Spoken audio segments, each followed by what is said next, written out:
Bismillahirrahmanirrahim and Assalamu alaikum. Dear students, our today's lesson is related to the phylum Mollusca, and this topic is again from your chapter Diversity Among Animals.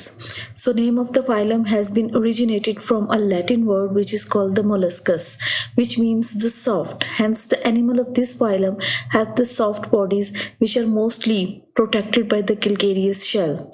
So this is the second largest phylum of the invertebrates, having more than 80,000 species. In addition, 35,000 fossil forms are also reported. So next we will see that what are the general characteristics of the phylum Mollusca. First of all, we will see their body characters, that as we spoke of earlier, that they have soft bodies. Their body is unsegmented. That means there is no segmentation in their body.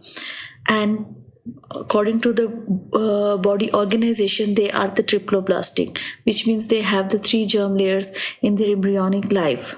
No jointed appendages are present, as these jointed appendages are present in the phylum Arthropoda, but here no jointed appendages are present.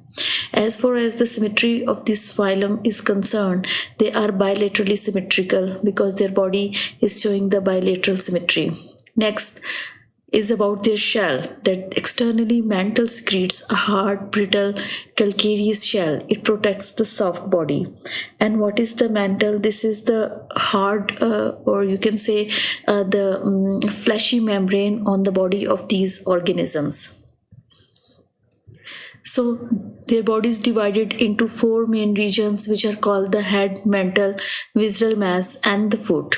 What is the head? It carries mouth, eyes, and the tentacle. As you can watch in the figure, that the area which has the eyes and the tentacles and mouth, this is called the head region.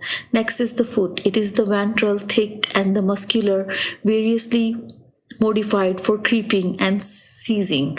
Next is the mantle. It is the thick muscular fold of the body wall, or you can say that it is a tough fleshy membrane on the body of these organisms. Next are the visceral mass, contain the internal organs.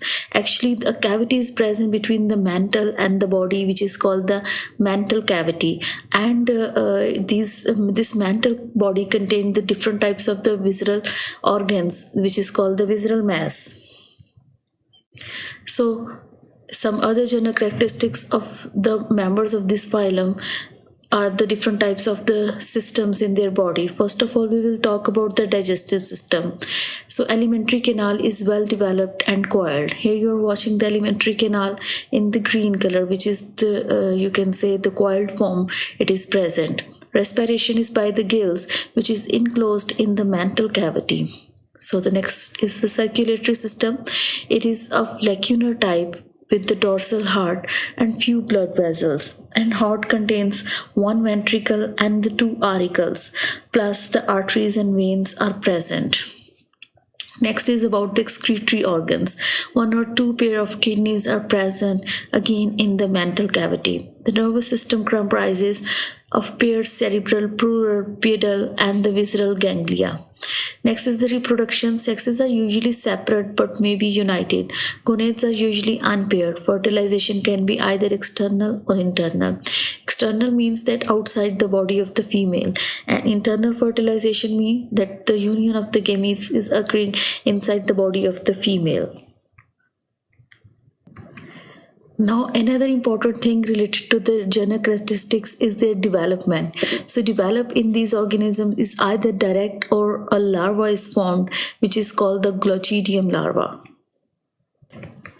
Now, students, here you are watching some important examples of the phylum Mollusca.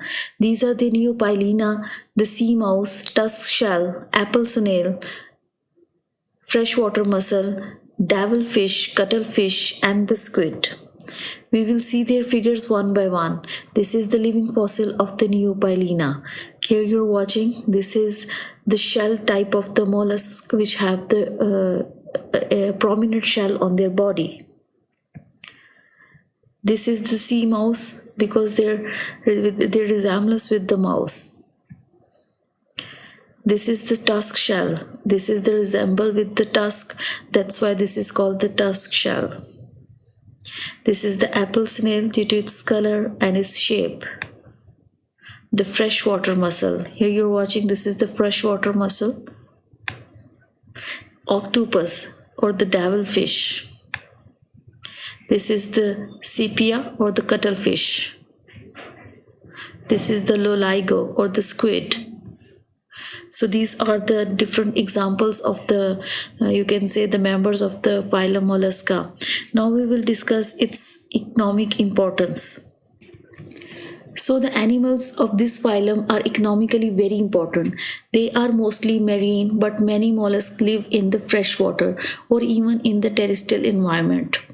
Shells of the mollusks are used as ornaments and also used to make the decoration pieces. The pearl formed by the marine mussel is used in the jewelry. Shells and the pearls are also used as a source of minerals in many allopathic and the Unani medicines. Octopus and the cuttlefish are large-sized mussels and are eaten as delicacy in many countries of the world. So this is all about the phylum Mollusca. Thank you and Allah Hafiz.